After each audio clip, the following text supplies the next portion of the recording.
Materi kita pada pagi hari ini yaitu kisah Nabi Soleh alaihi salam. Assalamualaikum warahmatullahi wabarakatuh. Bagaimana kabarnya anak-anakku yang solih dan solihah?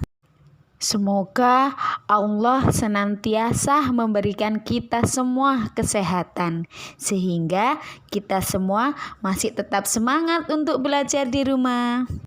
Belum kita memulai pembelajaran, kita berdoa bersama-sama dulu ya anak-anak. Kita berdoa sebelum belajar. Bismillahirrahmanirrahim.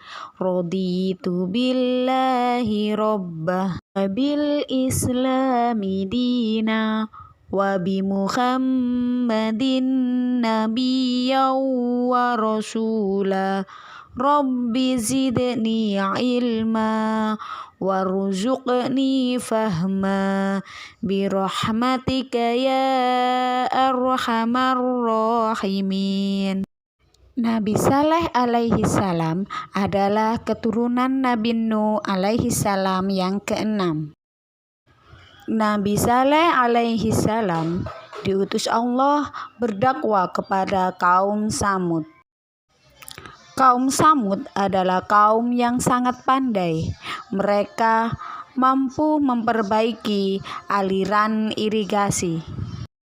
Mereka juga memiliki keahlian dalam memahat, sehingga mereka mampu membuat refill yang begitu indah di negerinya.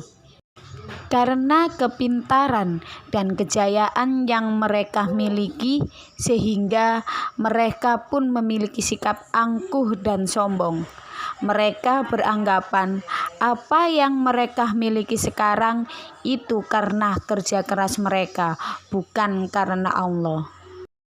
Sejak saat itu, mereka mulai menyekutukan Allah.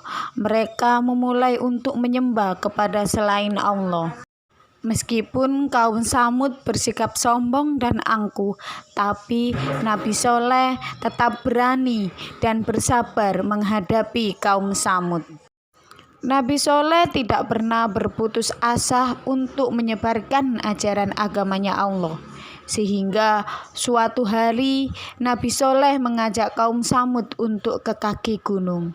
Di sana Allah menunjukkan mukjizat yang dimiliki oleh Nabi Soleh.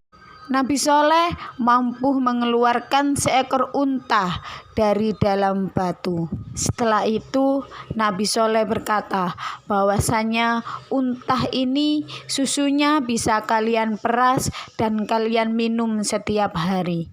Asalkan kalian tidak akan pernah membunuh unta ini. Dengan mukjizat yang dimiliki oleh Nabi Soleh, orang yang beriman pun mereka semakin percaya dengan adanya Allah. Dan orang yang tak beriman, mereka malah menyusun rencana dan berniat ingin membunuh unta yang dimiliki oleh Nabi Soleh. Akhirnya kaum Samud pun menyewa seorang pemuda untuk membunuh untahnya Nabi Soleh. Dan mereka pun berhasil membunuh unta yang dimiliki oleh Nabi Soleh. Setelah peristiwa terbunuhnya unta Nabi Soleh, Allah pun memerintahkan Nabi Soleh untuk meninggalkan kaum Samud. Nabi Soleh pun pergi dengan orang-orang yang beriman untuk meninggalkan kampung itu, karena di sana Allah akan menurunkan azab yang begitu dahsyat untuk kaum Samud yang telah membunuh unta Nabi Soleh. Setelah beberapa hari, akhirnya Allah pun menurunkan azab kepada kaum Samud. Mereka mendapatkan gempa yang begitu dahsyat di kampungnya. Hikmah yang kita dapat dari kisah Nabi Soleh yaitu kita harus berani berbuat baik. Kita pun harus berani mengajak berbuat baik. Kita pun harus berani untuk mengakui sebuah kesalahan. Berani bertanya jika tidak bisa. berani menghindari berbuat buruk. Itu pun cara kita untuk meneladani sikap dari Nabi Soleh. Dan kita pun harus berdoa hanya kepada Allah. Kita pun tidak boleh merusak ciptaannya Allah. Oke, mungkin ini yang bisa disampaikan sama Bu Nur dalam pelajaran kali ini. Pesan Bu Nur, kalian harus tetap jaga kesehatan, selalu pakai masker, selalu mencuci tangan sebelum makan, dan kalian pun jangan lupa untuk selalu berdoa kepada Allah. Oke anak-anakku yang solih dan solihah, sampai jumpa di pertemuan selanjutnya. Kalian harus tetap semangat ya. Wassalamualaikum warahmatullahi wabarakatuh.